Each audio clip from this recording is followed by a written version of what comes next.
Hello students, welcome back in physics class 12 की physics कर रहे हैं चैप्टर नंबर 10 वेव ऑप्टिक्स। और आज का हमारा टॉपिक है प्रकाश का व्यतिकरण की घटना जो होती है व्यतिकरण के बारे में जानेंगे। तो देखिए, व्यतिकरण को जानने से पहले हमें तरंगों के बारे में जो बेसिक ज्ञान होता है उसका पता होना चाहिए। तरंगे क्या होती हैं? तरंगे किसी माध्यम में उत्पन्न होने वाला वह विक्षोभ है जो अपने साथ कुछ ऊर्जा का संचरण करता हो, उस विक्षोभ को हम तरंगे कहते हैं। तो बेसिकली मेरी तरंगे जो है वो दो प्रकार की होती है, ऑप्टिक तो कई प्रकार की हैं। तो हम यहाँ पर बात कर रहे हैं, देखिए, अनुप्रस्थ समुदाय तरंगे मान करके प्रकाश के व्यतिकरण की घटना को आसानी से समझा जा सकता है। तो यहाँ पर हम जो है अनुप्रस्थ तरंग का एक ग्राफ बनाए हैं, उसके बेसिक टर्म्स जो होती है उनको पहले पता करेंगे और उसके बाद में ग्राफीय रूप से देखेंगे कि प्रकाश के व्यतिकरण की घटना किस प्रकार से घटती है। ठीक है, तो पहले तरंग के बारे में जान लेते हैं बेसिकली, उसके बाद हम व्यतिकरण पाते हैं। तो देखिए, ये एक तरंग बनाई है, अनुप्रस्थ तरंग का ये ग्राफ है। अनुप्रस्थ तरंग इस प्रकार से चलती है, इसको स्रंग बोलते हैं, नीचे वाले को गर्त बोलते हैं। ठीक है, अब ये तरंग का कोई पार्टिकल जो है इस प्रकार से हमारा चल रहा है, ये तरंग का संचरण हो रहा है। तो एक साइकिल होती है हमारी कि जब जो पार्टिकल की दिशा यहाँ पे है वही पार्टिकल की दिशा आ जाए कंपन वाली, तो हमारी एक तरंग का एक चक्कर कहलाता है, ये एक साइकिल कहलाती है। तो यहाँ से यहाँ तक की जो वैल्यू है ये क्या कहलाएगी? हमारी एक साइकिल। अगर मैं इस पॉइंट को ई मान लूं तो ओ ई कितना हो गया? एक साइकिल हो गया। ठीक है, एक चक्कर हो गया। यहाँ तक बात समझ में आती है? तरंग के संचरण की दिशा कौन सी है? X axis. ठीक है, और वाई एक्सिस पर जो अधिकतम जो मैक्सिमम ये वाली डिस्टेंस कवर होगी पार्टिकल की, वो कहलाया जाएगा तरंग का आयाम। ठीक है, ये यहाँ पर ए से डिनोट किया गया है, ये क्या कहलाएगा? इसका वाई एक्सिस पर अधिकतम ऊंचाई क्या कहलाती है? तरंग का आयाम। दो पॉइंट हो गए। तीसरा पॉइंट, एक साइकिल पूरा करने में तरंग कितना समय लेती है? तरंग जितना समय लेती है उसको कहा जाता है तरंग का आवर्तकाल। अगर मैं मान लूं कि यहाँ से यहाँ तक जाने में तरंग को t टाइम लगता है तो ये कहलाया जाएगा तरंग का आवर्तकाल। ओके, अब आ जाती है तरंग की आवृत्ति क्या होती है। तो एक सेकंड में कोई तरंग जितनी इस तरह की साइकिल पूरी कर ले उसे कहा जाता है तरंग की आवृत्ति। क्या कहा जाता है? तरंग की आवृत्ति। ठीक है, अब देखिए कोणीय आवृत्ति क्या होती है? बेसिकली वो रेखीय आवृत्ति के नाम से जानते हैं, जो अभी डेफिनेशन दी है। कोणीय आवृत्ति भी होती है जिसको हम ओमेगा से डिनोट करते हैं। तो तरंग की जो कोणीय आवृत्ति है उसका मतलब यह है कि एक सेकंड में कोई तरंग कितना एंगल घूम जाती है उसको हम तरंग की कोणीय आवृत्ति कहते हैं। ठीक है, उसको हम ओमेगा से रिप्रेजेंट करते हैं। ओमेगा बराबर होता है 2 पाई n, जहां पर n क्या होती है? तरंग की आवृत्ति।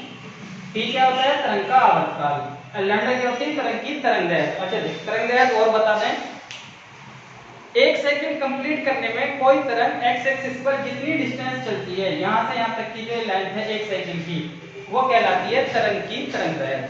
क्या कहलाती है? तरंग की तरंगदैर्घ्य।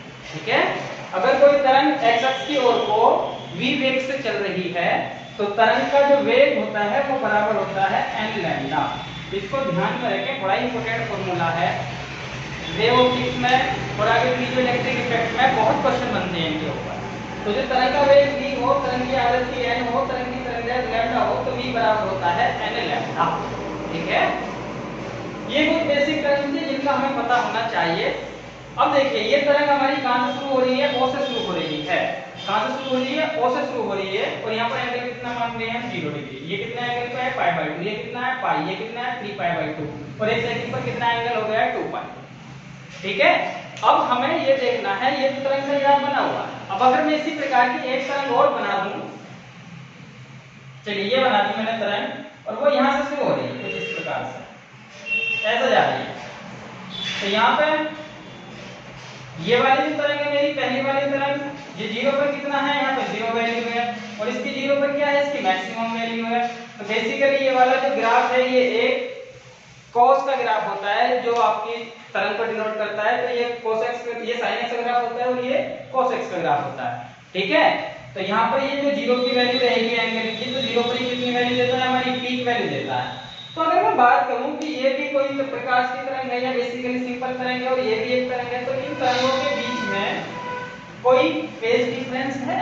जो पार्टिकल मोशन कर रहा है वो यहाँ पर तो ये ऐसे कर रहा है 0 पर, और यहाँ पर पार्टिकल कैसे मोशन कर रहा है? वो नीचे को आने की कोशिश कर रहा है।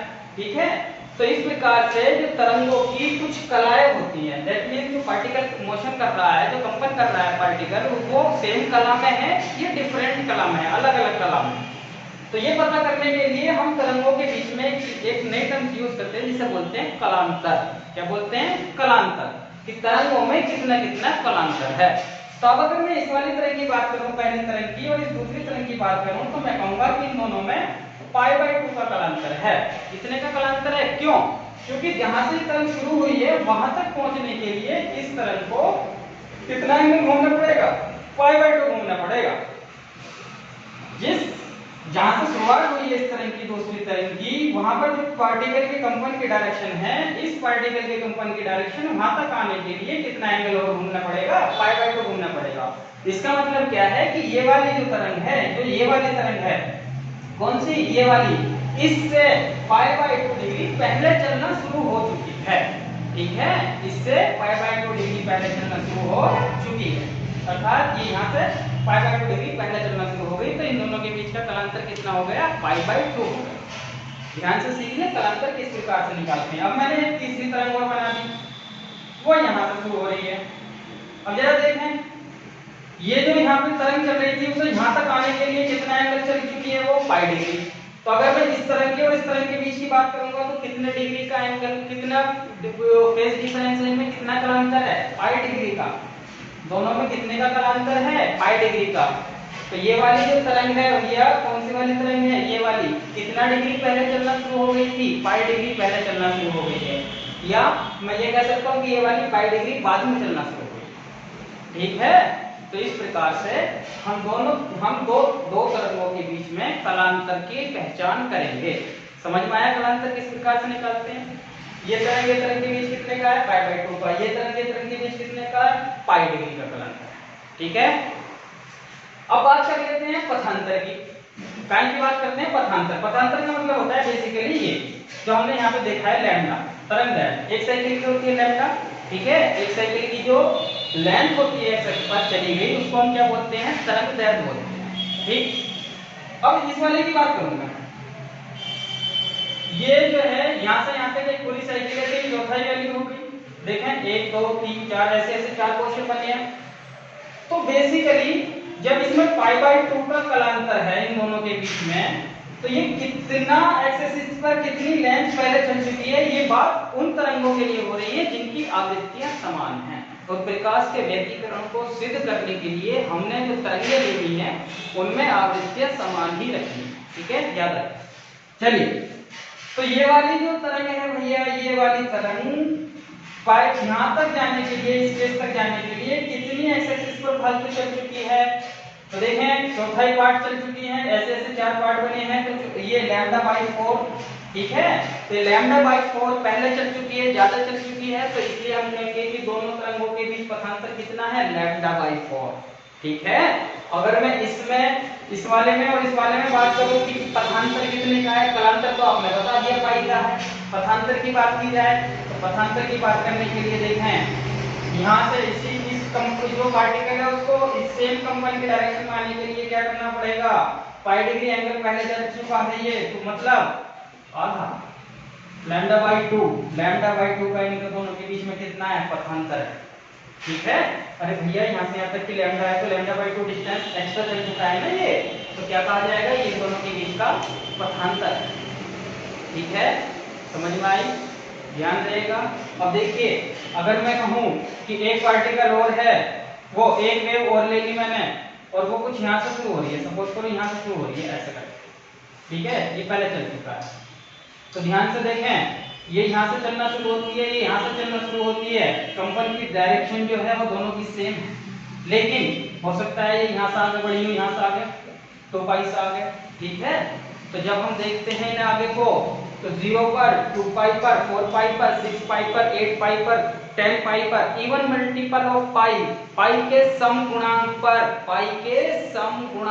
पर सभी पार्टिकल्स के जो कंपन की डायरेक्शन है वो सेम आती है, अर्थात वो समान कला में होते हैं। कैसे होते हैं? समान कला में होते हैं। ठीक है, इन्हें ध्यान रखना है। यदि हम विपरीत देखें, और ये यदि हम विपरीत देखें, देखिए पाई पर, फिर यहाँ पर आएगा हमारा जो नई टर्म बनेगी यहाँ पर, वो 3 पाई आएगी, पाई पर, 3 पाई पर, 5 पाई पर, 7 पाई पर, अर्थात पाई के जो विषम गुणांक होता है, विषम संख्या का गुणांक अगर पाई के साथ में लगा हुआ है तो वहां पर जो है वो विपरीत डायरेक्शन होते हैं कंपन के, ठीक है, अर्थात वो विपरीत कला में होते हैं। एक ऊपर को जा रहा है तो दूसरा कहां को जा रहा होगा, नीचे। तो ये कलांतर हमें याद रखना है, ठीक है। आई थिंक आपको क्लियर हुआ। तो ये तो थी बेसिक डेफिनेशन। एक चीज और याद रख लें कि जो कलांतर पथांतर होता है उनमें आपस में क्या रिलेशन होता है। तो जो कलांतर होता है डेल्टा फाई वो बराबर होता है 2 पाई ओवर लैम्डा इनटू पथांतर, ठीक है, इनटू पथांतर डेल्टा एक्स। ये प्रीवियस क्लासेस के कुछ टॉपिक्स हैं जिनको हमने डिस्कस किया है। किन्हीं दो तरंगों का पथांतर बराबर होता है 2 पाई ओवर लैम्डा इनटू पथांतर। अगर मेरे को कलांतर पता है तो मैं पथांतर किन्हीं दो तरंगों का निकाल सकता हूँ। यहाँ से कैसे निकाल सकते हैं जरा चेक कर लें। देखिए इस वाले की बात करो, इन दोनों के बीच कितने का कलांतर है, पाई का। तो पाई रखूं मैं यहाँ पे, तो 2 pi over lambda into delta x. Pi से पाई कैंसिल हो गया, डेल्टा एक्स की वैल्यू क्या हो जाएगी, लैम्डा बाई 2। तो यही हमने कहा कि इन दोनों के बीच कितने का पथांतर है, लैम्डा बाई 2 का। ओके, आई थिंक आपको ध्यान रहेगा। तो ये तो थी हमारी बेसिक चीजें। अब आ जाते हैं हम ग्राफिकली वेव से ही देखेंगे व्यक्तिकरण को, उसके बाद इसका मैथमेटिकल फॉर्मूला ड्राइव करेंगे कैसे होता है। तो देखिए व्यतिकरण क्या है। जब किसी माध्यम में दो या दो से अधिक तरंगें संचरित होती हैं, कोई माध्यम है उसमें दो से ज्यादा तरंगें संचरित हो रही हैं या दो तरंगें संचरित हो रही हैं, और हमने कोई पॉइंट ले लिया, जैसे ये पॉइंट है, यहाँ से बहुत सारी तरंगें आ रही हैं। अब इस पॉइंट पर यदि हम देखेंगे तो पीछे से जो आने वाली दो तरंगों की बात करते हैं, दो तरंगें हैं, उन दोनों को अगर वो दोनों इस पॉइंट पर आकर मिल रही हैं, इकट्ठी हो रही हैं, अर्थात अध्यारोपित हो रही हैं। अध्यारोपण होने के बाद एक तरंग बन जाएगी।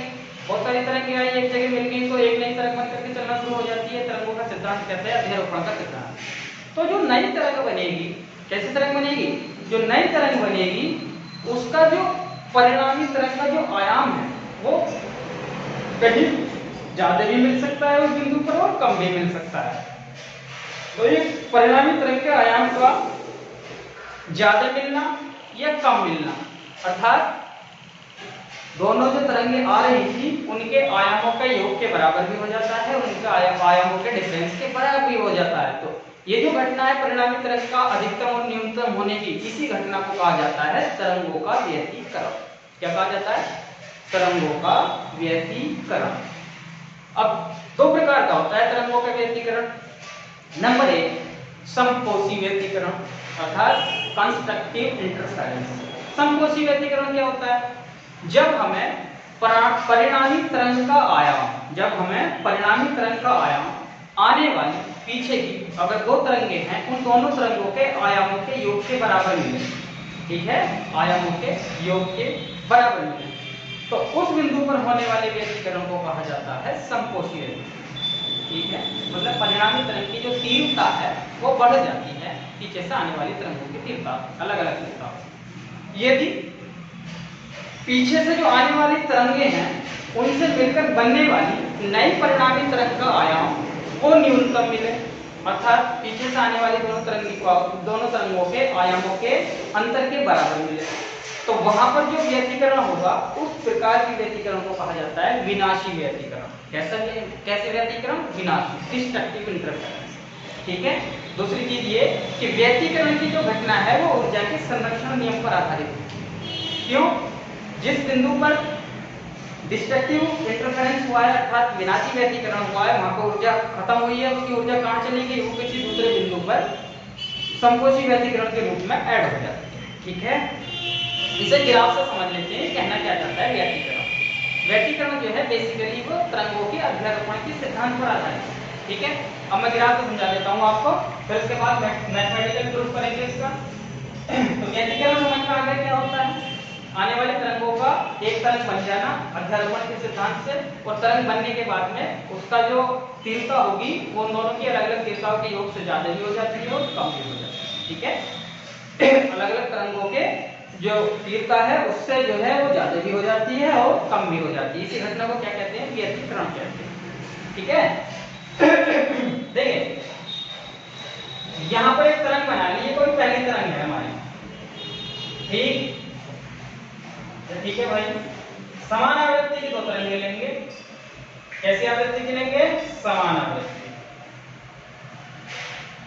एक दूसरी तरंग बना दी मैंने,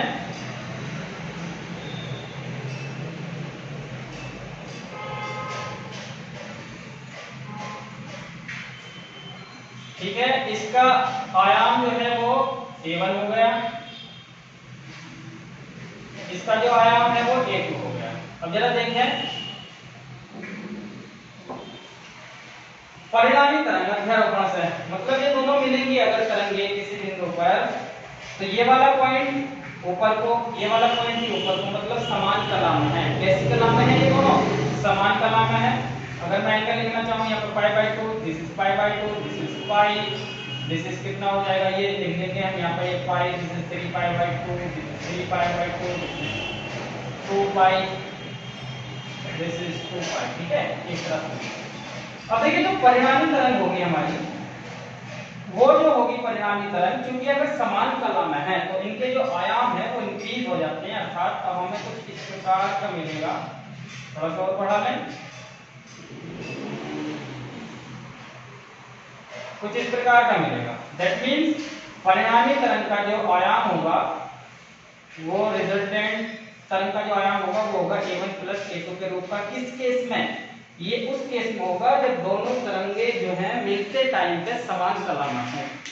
उस पॉइंट पर जब वो आ रही हैं तो उनके जो कण हैं, जो माध्यम जो तरंगे बना रहे हैं, वो समान कला में कंपन कर रहे हैं, अर्थात उनके बीच का जो फेज डिफरेंस है या तो 0 है या 2 पाई हो या 6 पाई हो या 8 पाई, ठीक है। अगर ये वाली जो तरंग है 0 तो भी ऐसी होंगी। अगर यहाँ से शुरू करके ये यहाँ से आगे कोई तरंग आ जाए, यहाँ पे इसके साथ मिल जाए तो भी वो कैसा व्यतिकरण बना देंगे? समकोण। तो देखें ये जो परिणामी तरंग है उसका आयाम क्या हो गया? दोनों आने वाली तरंगों के आयामों के योग के बराबर हो गया। तो इस प्रकार ये एक नई तरंग बन गई दोनों तरंगों से, तो ये क्या होगी? व्यतिकरण की घटना। कौन सा व्यतिकरण हुआ? जब दोनों तरंगों का आयाम जुड़ करके नई तरंग का देवता तरंग का आयाम बन रहा है, तो ये व्यतिकरण हो गया समकोषी। ऐसा हो गया समकोषी। तो समकोषी व्यतिकरण होने के लिए शर्त क्या आ गई कि जो तरंगे हैं, जो जिस बिंदु पर आकर के मिल रही हैं तरंगे, उनके कंपन की जो डायरेक्शन है वो समान हो, अर्थात समान कला में होने चाहिए वो जो तरंगे आ रही हैं, ठीक है। और समान कला में कब होंगी? जब उनके बीच का जो फेज डिफरेंस है 0 डिग्री हो, 2 पाई डिग्री हो, 6 पाई डिग्री हो, 8 पाई डिग्री हो, अर्थात पाई का इवन मल्टीपल हो। याद रख ले इस बात को। ये हमने ग्राफ से देख लिया व्यतिकरण की घटना, अर्थात अध्यारोपण की घटना ही कह सकते हैं, बेसिकली अध्यारोपण ही हो रहा है, ठीक है। अब देख लेते हैं विनाशी व्यतिकरण किस प्रकार से होगा। देखिए समान आवृत्ति की तरंग आए दूसरी भी, लेकिन कला अलग हो सकती है। कला कैसी हो सकती है? अलग। कंपन की कला, फेज डिफरेंस उस केस में कैसा आ जाएगा? देखें अगर ये ऐसी आ रही हो,